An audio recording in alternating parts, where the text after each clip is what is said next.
questions for Duke? Well, let me, you guys want to put that stuff up here, or? Thank you. You bet. If you could just talk about how important it is to address the offensive line here at the draft. Yeah, it's good. First of all, it's good to see everybody and be here in person. So it feels good from our standpoint. We didn't have a long layoff in between our last game and now, but it feels good to be here. I think the first question was on offensive line. Yeah, like every position on our team, we always will look at it and see how we can improve. I know it's a big story. I know that they've taken some heat, but I'll just give you some data points that I think are worth considering.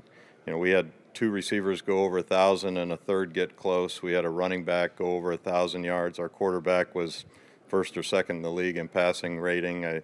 We're a top 10 scoring team, and I think we're a top 10 yards per play team.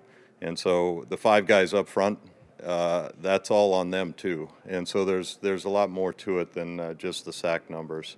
We weren't the only ones to get sacked by Tennessee and Oakland and Kansas City and especially the Rams. So those guys did a lot of good work this year. And but in terms of an analysis and whether we can improve, we're obviously going to look to improve, but it's not just that position. We'll look to improve everywhere. We're not going to be satisfied with where we were. We feel good about where we are. We feel like we got the building blocks to be a perennial contender, but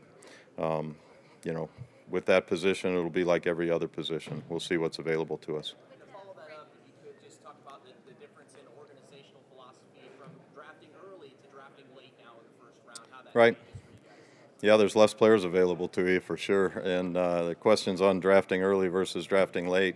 I think the universe expands a little bit when you're later, and so maybe there's a little bit of a more broad pool to choose from.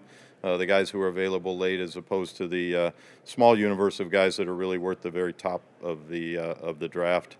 We feel good about our ability to analyze, who's available and how they would impact our team early. When you take a guy in the first round, you want an impact. So we're going to see what's available to us, because there's obviously going to be 30 guys gone that we don't get to decide who that is. And so we feel good. It's a good draft, and there should be a lot of good players available to us.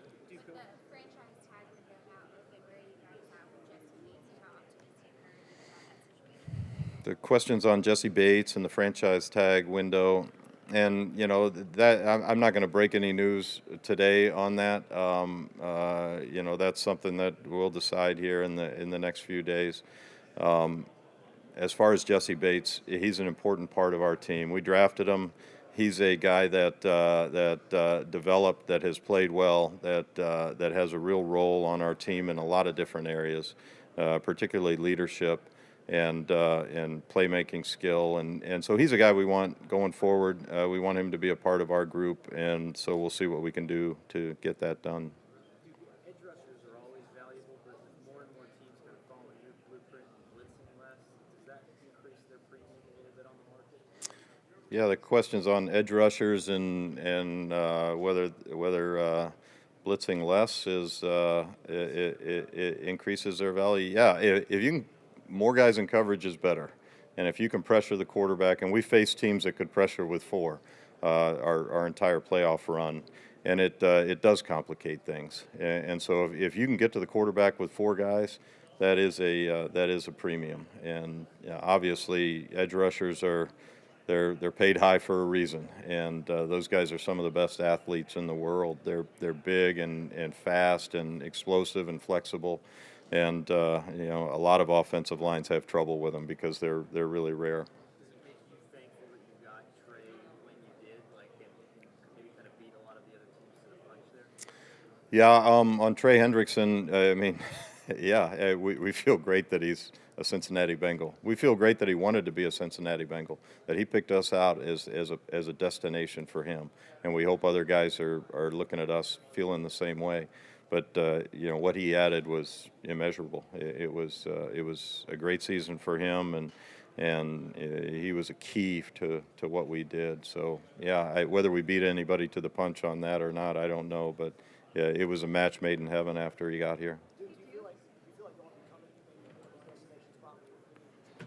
How does that feel from that being in that position? How does that change?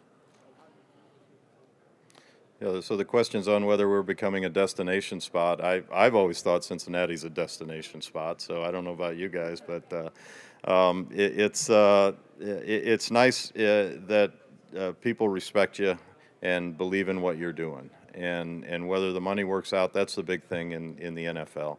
When you're talking to players and their representatives, the money has to work out. But all things equal, if they're choosing us because they believe that we're a contending team, which we believe, and that they believe in the culture that Zach has set, then that's even better. Then that gives you a little better chance. How much do you think having a player like Joe Burrow helps becoming a destination?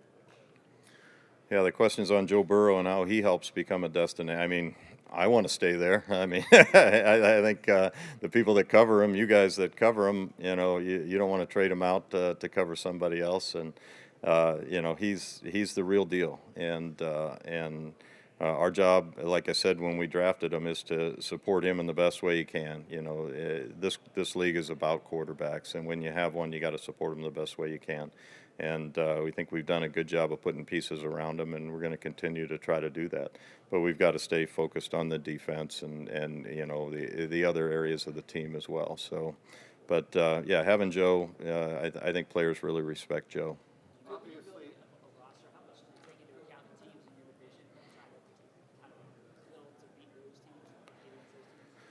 teams? The question's on whether we build to beat teams in our division, and sure, the easiest path to the playoffs, the surest path to the playoffs is to win your division, and so we have nothing but high regard and respect for the teams in our division. Our division doesn't go away; it just doesn't. It's full of teams that are well organized.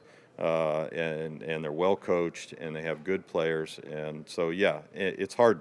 We feel like if we can develop a team that can win our division, we also have a team that can beat the other divisions as well. That's what we feel about when we talk about the AFC North, because it's hard to win our division, and so yeah, you look at it that way a little bit because you want to the easiest path in is to win your division. You get a home game, and there you go. How does it impact the extended playoff run to the Super Bowl, the organization, and what you're able to do here this week?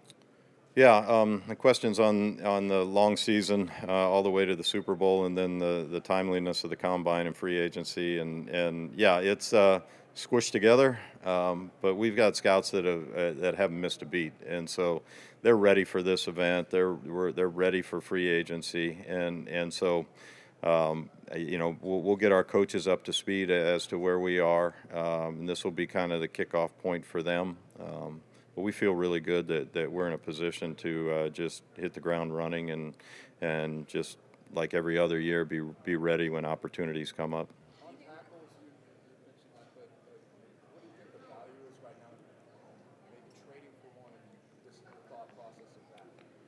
The question's on whether we'll trade for an offensive tackle or not, or what the value to that. Maybe. I don't ever stand up here and eliminate any opportunities. We're going to use the capital that we have to try to put together the best football team we can. And if opportunities like that come up, and we had one last year with B.J. Hill that came up, and we took advantage of it because we were ready to go and we had a good opinion of him. And I think it was a win-win for both teams because I think Billy started at center the entire year for the Giants. So I mean, sometimes there's win-wins to be had out there, but we don't turn down opportunities to think about things, and trades are one of those things. Go ahead. You're one of the smaller scouting staffs in the NFL, so I'm wondering when it comes to the background evaluation of players, so off the field type stuff, do you guys outsource to any other companies or like any other sort of investigative firms just because you have, one of the smaller staffs in the league? No. Our guys do it all, and they have a great feel, and they have a lot of contacts around the league. The question was whether we outsource some of the background information on college guys, and we belong to National Football Scouting, But our information comes from our scouts and what they gather, and the feel that they have for their sources, as well as what they've seen with their own eyes. And yeah, we have a small staff or a smaller staff, but it's exactly the size that I want, and I think it's a cohesive staff. And when you have guys that work together and know each other, there's a real benefit to that. And then when they know that their job is important, that what they're doing on that day is important, you do it better. If you're out there and you know that 6 other people are going to be doing the same job as you on a different day, the importance really truly isn't quite as high. But we rely on our guys to get it right, and they're really good scouts, and they do that. Duke, you mentioned acknowledging that the offensive line is a big story. From the outside looking in, that would be what we would say is the number one priority in the draft and offseason moves. Is that position the number one priority, or can you put it within the business? Yeah, I know I'm not going to prioritize our needs up here on the stands, unfortunately. Like I said, we'll try to get better at every spot we can. You know, I think we're set at kicker, and I like our QB1, and we got some good receivers. But you know, we've got some work to do to fill our roster back in, because we got guys who are up, and we'd like to get a lot of them back, and we'll see if we can do that. Go ahead, Paul. When you look at the path forward of the interior of the line potentially, you addressed it last year in the draft. Carmen, Smith, Hill. Where do you feel like those guys are at, and how much do you feel like they can be a big part of the solution or whatever the path is going? Yeah, the questions on our young linemen and where they're at. The playing experience they got will be invaluable, and often offensive linemen make their biggest jump from year one after feeling the intensity of the NFL and playing against NFL guys. And believe me, they played against good NFL players, so they'll carry that forward, and that will be a real benefit going into year 2 with some of these guys. And so we're bullish on those guys. We don't think that they're throwaways by any stretch, and you know, they're all AFC champions, so they got that going for them. Duke, kind of following up on what Paul talked about, you know, the evolution of the offensive line in college. How different is it maybe as opposed to maybe 10 years ago? Does it take longer for, you know, a college offensive lineman to get more, you know, established? Yeah, the questions on the changes in the college game and how that's affected offensive line play coming out of college, and I think there's some merit to that, Jeff. I really do. I think that's a good question. You know, there's less. Well, it depends on what college you're looking at. But there are a lot of colleges that throw the ball a lot and the ball's out quick. And so some of the techniques that we're using in some of our game, you don't really get to view a lot on the college level. And they come in and there's different techniques that they've got to learn. And sometimes there's a learning curve. Some guys do it a little faster than others. But really, truly, it's the speed of the game, the strength of the game, the physicality of the game, and the fact that you're not 1 year older or 2 years older than the guy you're playing, or 1 year younger or 2 years. Sometimes you're 8 years. You know, you're a 22-year-old guy playing against a 31-year-old vet, and so the game it doesn't translate right away to the big guys, because it takes time for those guys to get the strength and speed of the game. How did you mention that wide receivers are obviously right now, but do you have a theory on why there's so many consecutive good wide receiver classes you have? Why wide receivers are developing so well in college? Yeah, why so many wideouts and how they're developing in college, and you know, they're throwing the ball a lot. And so that helps the development of them. Each class is a little bit different, but I think at an early age, even in high school, they're throwing the ball a lot, and so there's even development before they get to the college game. That's happening that might not have been happening in the past, and just the evolution of athletes. And how athletes have changed over time. And these guys are big, strong, powerful, fast, and they keep getting bigger, stronger, more powerful, and faster. And then the evolution of the quarterback and how accurate they are becoming over time. Time for 2 more questions. 2 more. How important is it to build depth for a team like yours that made the Super Bowl? Now you're, I'm sure, looking at ways to improve the quality of the depth on the roster. How important is that? Yeah, the question is on depth and how important is that. It's vital because you're not going to get through the season with the same 22 guys that start for you in week one. It's just a reality of where we are. So you got to have guys that can come in and fill in and do well, and that never stops. That's an ongoing process for what was 24 weeks for us. Of bringing guys in, even right up until the last couple games of the season.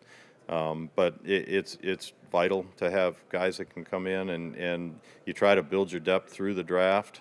And then if you don't have the depth you need, you try to backfill through second level free agents and so forth. But it's an important part of what we do. We've only got 46 guys under contract, so we got a long way to go to get to 90. Last question. Congratulations on your success. Thanks. You guys aren't used to picking this late. How different does this feel in this draft? And then speaking of that, how deep is this class of players? Maybe you could speak to that a little bit. Yeah, if I had all of our scouts up here, I could probably define the class of players a little better than I can right now in terms of how deep this draft is. We're working through it, and we think there's a lot of good players. In terms of picking late, we would prefer to be picking one later than we are, to be honest with you. And I view it as a positive because I think picking late opens up the universe of possibilities for you as opposed to picking very early. Yes, you get a premium talent, but picking late, you might have a broader spectrum of guys to choose from and maybe a little easier to fill an exact need with a guy that is comparable to other guys at that level. And so I don't mind picking late at all. I love it, actually. Great. Thank you, Duke. Thanks, guys. Thanks, everybody.